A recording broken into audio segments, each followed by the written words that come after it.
पदं शिवविरञ्चितं शरण्यम् मृतार्तुहं प्रणतपालभवाब्धिपूतं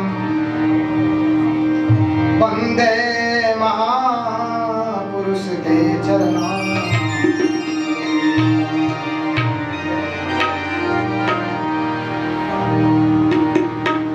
बंसी विभूषित कराल नवनीरिदाभा पीताम्बरादरुण बिंब फलाधिरोष्ठा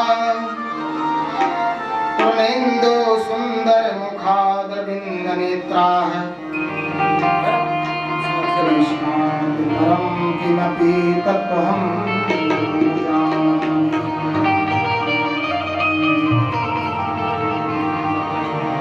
नारायणं नमस्कृत्य नरं चैव नरोत्तमं देवीं सरस्वतीं व्यासं ततो जयमुदीरये।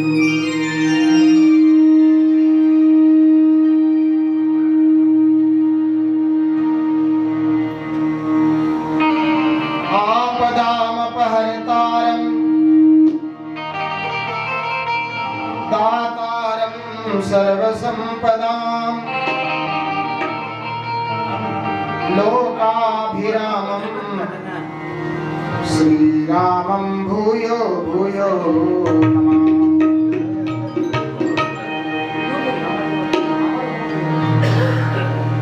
रामाय रामचन्द्राय रामभद्राय मेधसे रघुनाथाय नाथाय श्री सीतायापते नमः।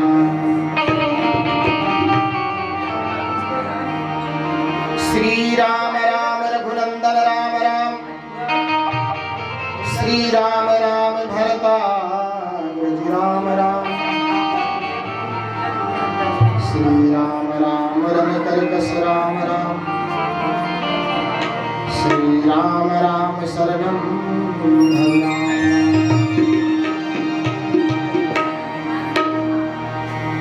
माता रामो मत्पिता रामचन्द्रः स्वामी रामो मत्सखा रामचन्द्रः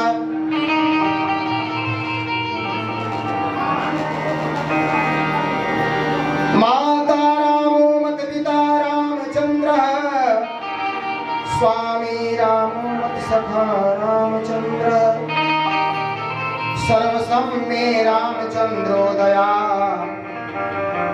माल्यं जाने नैव जाने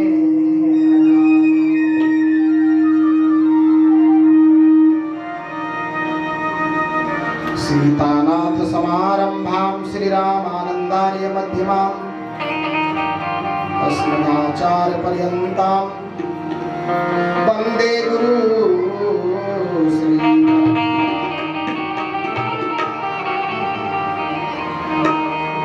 वन्दे विदेहतनया पदपुण्डरीकम् कैशोरसौरभिसमाहितयोगिचित्तम् त्रितापमनिशनमुनिमनहंससेव्यम् सनमानिशानि परिपीतपरागपुञ्जम् दुर्वादलन्दुतितनुं तरुणाब्जनेत्रम् हेमाम्बरं वरविभूषणभूषिताङ्गम् आसन्याय विराजिये श्री पवनपुत्र हंसा।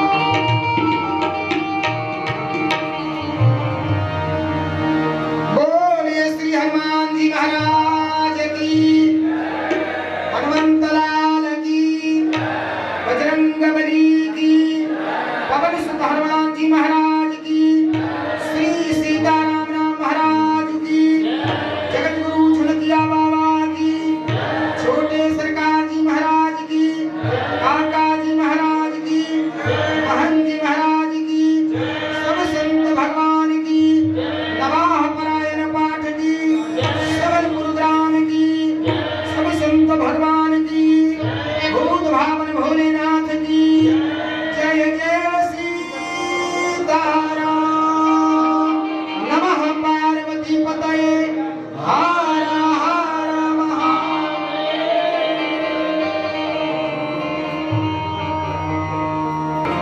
अनंत अनंत अखिल ब्रह्मांड नायक परात्पर ब्रह्म प्रभु श्री सीतारामचंद्र जी के चरणों में कोटि कोटि वंदन।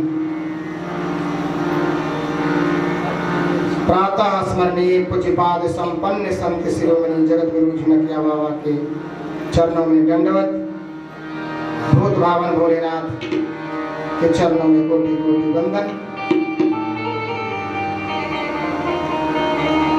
परम आदरणीय समस्त ग्रामवासी एवं आए हुए अतिथिजन, संतजन, गुरुजन,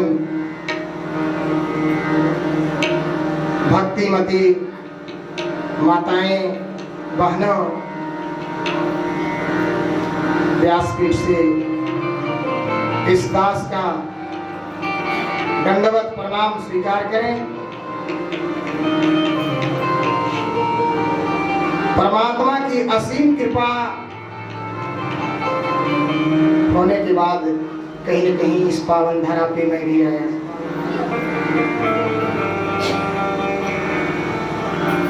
पहले भी मैं इसके पहले जब भी मुझे कुछ कहने का अवसर प्रदान किए हैं आप लोग, तब बार बार हम कहते हैं कि यह सबलपुर ग्राम तो हम लोग नहीं, एक योगी थे जिनकी छत्र छाया आज तक बना हुआ है। हमारे पूज्यपाद महंत जी महाराज चले गए अभी हम लोगों को बीच से आशीर्वचन देकर। उन्होंने कहा यह जगत गुरु झुनकिया बाबा जो लोग देखे होंगे उनकी विशेषता मैं क्या कहूं। जीवन लोचन धन्य हो गया जिन्होंने उनका दर्शन सन्मुख किए, और आज भी उनका जीवन धन्य है जो अंतस्थ उनके प्रति श्रद्धा भाव व्यक्त करते हैं। आज भी अगर जाते हैं उस रोड से और उनके चरणों में दंडवत करके कोई काम के लिए आप निकलते होंगे तो आप सफल होके आते हैं। इससे हम लोगों को महसूस होता है कि हमारे सद्गुरुदेव भगवान भी हैं, कितनी असीम कृपा उनका है। यह आपसे ज्यादा तो हम नहीं समझ सकते हैं जो उनके साथ में रहे, कितना व्यक्त करें। एक आग्रह करने का सुअवसर प्रदान किए हैं आप लोग, जो मैं बार बार आपका दास हूं, आपका व्यास नहीं। हम कहते हैं कि यहाँ का हम व्यास नहीं है, हम दास हैं। और आंतरिक व्यासपीठ से मैं कह रहा हूं। क्यों? जब अयोध्या इसका नाम महाराज जी रखे तो यहाँ के जो हैं कहे सुनो कपीस अंगदिया देसा पावन पुरी रुचिरिया देसा जदपि सब वैकुंठ बखाना वेद पुराण विदित जग जाना अवध सरिस प्रिय मोह में सो। यह अयोध्या के बराबर जो है परमात्मा का कोई जगह नहीं। तो जब महाराज जी इसको अयोध्या कह दिए तो कहीं न कहीं परमात्मा का असीम कृपा आप लोगों के ऊपर है, जो सौभाग्य प्राप्त आप लोगों को हुआ है। एक विशिष्ट बात बताना चाहेंगे, जो महाराज जी यहाँ रामलीला करवाते थे ना, उसके पीछे बहुत बड़ा रीजन था और अभी शायद किसी कारणवश नहीं हो पा रहा है। होता है रामलीला कर रहे हैं, बंद हो गया। और महाराज जी कहे थे कि हो समलपुर रामलीला जरूर खेलिए, रामलीला जरूर करें, कहते थे ना। या तो कहे होंगे आप लोग को जरूर, मैं तो सुने सुना ही बात बोल रहा हूँ। रामलीला आपको करने क्यों कहते थे, इस पर कभी विचार किए? विचार करिए। वो हमारे पूर्वज हैं। आपके जैसे कहा गया कि अगर पितृदोष लग जाता है, वो गांव हो, घर हो, नगर हो, राज्य हो, जब पितृ का दोष लगता है, जब पितृ नाराज होते हैं, ऐसा भागवत जी में कथा आई है, तो फिर उनकी जीवन मंगल नहीं हो पाता है। कहीं न कहीं क्या होता है वह भी जान ले, जो घटना नहीं होने वाला है वह हो जाता है। इसका कारण क्या है? उनकी छत्र छाया हट जाता है। कारण हम महाराज जी को बहुत मानते हैं। बहुत मानने से मतलब नहीं है जो बात कहते गए वो मानिए। पिताजी को बहुत मानते हैं तो पिताजी के वचनों को माने, तब न पिताजी को मानना होगा। पिताजी को खूब सम्मान करें और उल्टा सीधा काम करें तो उससे खुश हो जाएंगे पिताजी। ठीक उसी प्रकार हमारे महाराज जी आपके लिए क्या किए? ऋषि महर्षि कितने तपस्या करके हम लोगों को हमारे ऊपर पुण्य की स्वीकृति प्रदान किए। 1% एक सूर्य सारे पृथ्वी को इंजोर करता है। ठीक उसी प्रकार हमारे जगत गुरु झुनकिया बाबा की छत्र छाया इस सबलपुर ग्राम के ऊपर पहले से भी बना था, बना हुआ है भी और बना बोलिए जगत गुरु झुनकिया बाबा की। तो यह समय हम लोग थोड़ा आज प्रथम दिवस है और प्रथम दिवस जो यह अनुष्ठान है, एक यज्ञ है, इसके बारे में आपको बता दे रहा हूं। यह नवाह परायण जो देख रहे हैं यह एक यज्ञ है। तो नवाह परायण पाठ और जो पाठ हुआ आज परायण का, उसी का कथा हम बांचेंगे। एक पद्धति कथा और प्रवचन दोनों में अंतर है। तो हम जो कहेंगे वो कथा कहे हैं। इसके पूर्व लक्ष्मी बाबू के यहाँ 3 दिन हम प्रवचन कहे। भागवत जी की कथा, कथा से रिलेटेड जितना है उससे संबंध जो कुछ हो, और यह जो है पद्धति, आज कितना पाठ हुआ दर्शन कराते हुए मैं आज श्री रामचरितमानस ग्रंथ क्या है, ये राम जी की कथा है क्या, इस कथा को हम क्यों करते हैं, तो इसकी अगर हम महत्व जान लेंगे तभी करने में हमको रुचि होगी। अगर संबंध हम नहीं जानेंगे कि आप और मेरे बीच क्या है, तब प्रेम नहीं बनता है। जब आप जान लेंगे कि इस रामचरितमानस और हमारे बीच में संबंध क्या है, तब रामचरितमानस से प्रेम होगा। और यह सबलपुर गांव तो इसका पाठ प्राय करते ही हैं। हम चाहेंगे पाठ और कथा विस्तृत रूप से आप लोगों को बताना चाहेंगे। आइए सबसे पहले हम लोग 4 विषय है इस ग्रंथ के बीच में। रामस्य नाम रूपम च लीलाधाम परात्परम एतत् चतुष्टयम नित्य सच्चिदानंद विग्रहम।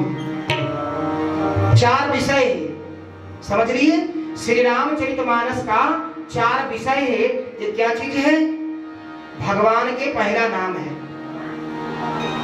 नाम, रूप, लीला और धाम, यही 4 चीज का वर्णन है इसमें।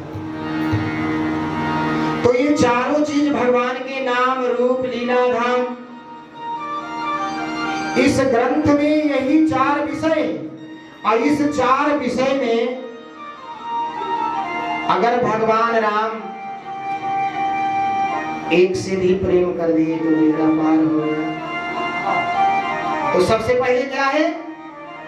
सबसे पहले क्या है अभी बताते जाएंगे। महाराज जी को हो भुला कर कथा भी बीच में बताओ तो ये नहीं महाराज बीच में खड़ा कर देते।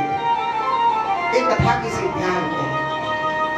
अगर हम कथा में बैठे तो पूर्णतः हम अपनी इंद्रियां को समेट के बैठे श्रवण करें कथा को, तो समझे। हम कहें क्या, इस ग्रंथ का 4 विषय क्या है? भगवान के रूप, नाम, रूप, लीला, धाम। पहला क्या है? नाम। तो नाम से प्रारंभ करें हम लोग। पहले भगवान का हम लोग संकीर्तन करें, उसके बाद हम लोग कथा में करें।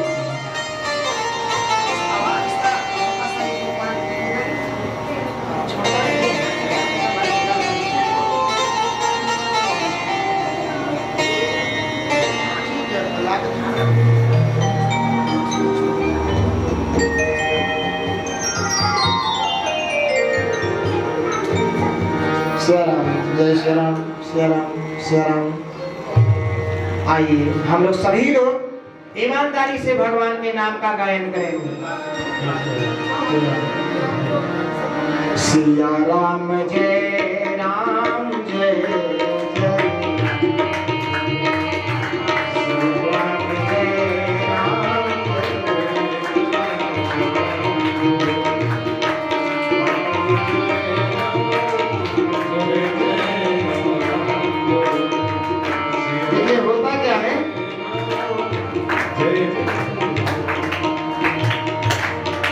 आप जब कथा में बैठेंगे तो व्यास जी महाराज जरूर ना बोलने कहेंगे। तो कभी कभी हमारे अंदर जो मन है इस बात को पुष्टि नहीं करता है या फिर कहना नहीं चाहता है, तो इसको जबरदस्ती कहाँ है हम। पूज्यपाद गोस्वामी तुलसीदास जी महाराज कहे, भाई कुभाए अनख आलस हो नाम जपत मंगल। अगर जबरदस्ती भी ले लें